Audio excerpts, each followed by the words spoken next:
السلام عليكم ومرحبا بكم في مطبخ رزقي. اليوم غادي ندوق حلوى اقتصادية بدنا كمية كبيرة إن شاء الله، وغادي تعجبكم وتعجب ضيافكم وتعجب الأطفال تاعكم والعائلة تاعكم إن شاء الله. تكون هذه حلوى دينا كمية كبيرة إن شاء الله، وغادي ندوها غير بالزيت. نتمنى تكون تعجبكم الوصفة وتابعونا للأخير، وما تنسوش لما كنتش مشتركين في القناة اشتركوا في القناة وفعلوا زر الجرس هكا باش يصلكم كل جديد في القناة تاعي ان شاء الله. ونبدو بسم الله على بركة الله. انا هنايا غادي ندير لكم المقدار هكا باش تعرفوا الكميه تاع البيض. انا هنايا غادي ندير لكم بالكاس، هذه الكميه غادي نديرها بالكاس كما راكم تشوفوا. درت بالكاس هكا. غادي نشوف شحال تجيني من حبه تاع بيض. تما هذا الكاس هو اللي غادي نوزن به كاع المقادير، وانتم كيما هكا اي كاس ولا اي بول اللي عندكم ديروا به وزنوا به كاع المقادير الاخرين. كما راكم تشوفوا انا درت هنا 4 حبات تاع بيض قدوني هنا في الكاس. هذا وزن الكاس يوزن 200 غرام.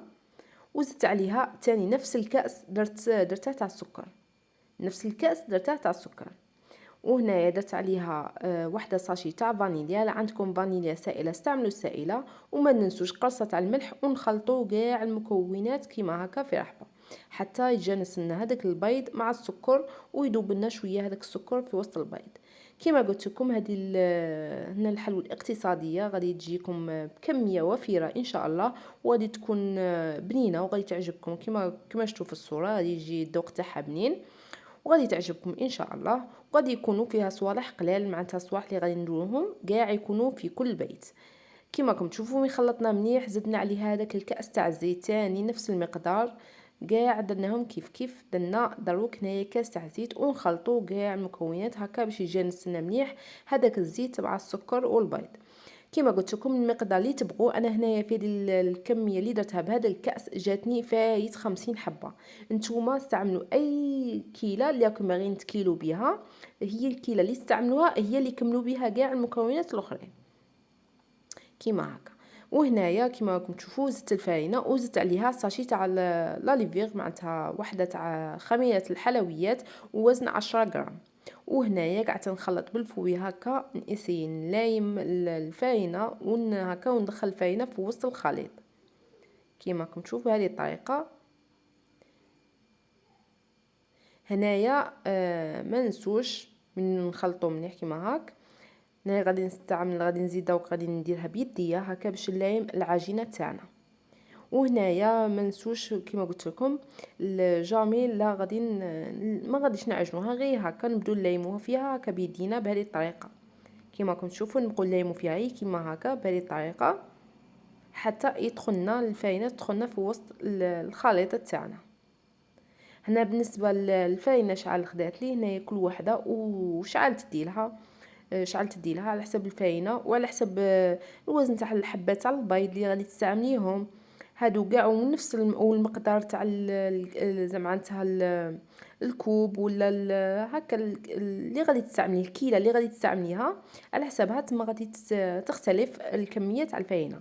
المهم تتحصلي على عجينه كيما هكا كيما راكم تشوفوا عجينه تكون طريه، معناتها تكون شويه تتلاصق ما تلاصقش بزاف. المهم تكون طريه ما تخليهاش العجينه يابسه تاعك. وهنا درت كميه تاع درتنا بياض بيض 2 حبات تاع بياض بيض.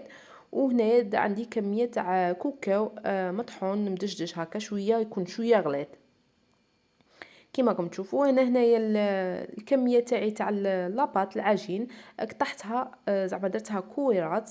وزن الكويره درتها 25 غرام. 25 غرام دات لي كميه كيما قلت لكم فوق 50 حبه، كميه فوق 50 حبه. وهنا كما راكم تشوفوا كويرات يجوكم كبار غادي ديجا غادي يتنفخوا غادي يزيدوا يطلعوا من داين الخميره يجوكم حبات كبار. هنايا كما راكم تشوفوا نغمسوهم في البياض البيض هكا نستعينوا بالفرشات ومن بعد نرمدوهم في داك الكوكاو بهذه الطريقه. طريقه سهله وواضحه وبالخف تكملوا هذوك الحبات تاعكم. معناتها ما خداتليش الوقت، انا درتها هكا مع الحشيه وبالخف كملتها ميم با نص ساعه كنت كملت كاع الكميه تاعي. شوفوا كيما هكا ونحطيناهم هنا بلا. لكن عندك بابي دو كويسون استعملي بابي دو كويسون، ولا ما عندكش ديري الفاينه هكا باش ما تلصقلكش الحبات. وكيما هكا كيما راكم تشوفوا بهذه الطريقه بالنسبة للتزيين أنا خليتها غير كيما هكا بالكوكا، وتبغوا إلا كانت عندكم مناسبة هكا ولا تنجموا ديروا من الفوق هكا هذيك الحبة تاع سوغيس، تلصقوا حبة تاع سوغيس ولا هذه اختيارية. كيما راكم تشوفوا كيما هكا كملت كاع الحبات. انا هنا غادي نبدا نحط شحال من حبه هنايا، ولكن عندكم الغرفيه شويه كبيره زعما ديروا الحبات اكثر هكا باش تجيكم سهله، وبالخف تكملوا مع الحبات تاعكم. هي كيما قلت لكم ما خداتليش الوقت، بالخف كملت الحبات كاع اللي عندي بهذه الطريقه. انا غاني غير بشويه هكا باش نوريكم طريقه زعما كيفاش درتها. كيما راكم تشوفوا سهله، ونبداو نكوروا فيها. وهنايا انا شاعلين على الفرن على 180 درجه تاني كما قلت لكم، نخلوها تتحمر من الفوق ومن التحت هكا حتى طيب لنا شويه مليح ونقلعوها. هي ديجا غادي من تدخل الفرن غادي تتشقق وتعطي هذاك التشقاق الشباب وتخمر وتطلع هذيك، المهم تجي الشكل تاعها يجي شباب وغادي يعجبكم ان شاء الله. كما راكم تشوفوا كملت كاع الحبات تاعي كيما هكا بهذه الطريقه. ولا كانت تلقيتي حبه هكا ناقصها شويه جهه ما كانت مغلفه مليح، غلفيها هكا زيري عليها بالكوكاو ايوا تتغلف لك مليح. كيما راكم تشوفوا انا قعدت هنايا ندير شحال من حبه هكا باش نكمل الكميه بالخف. كما قلت لكم بالنسبه للكيله، انا هنا الكيله تاعي دات لي فايت 50 حبه.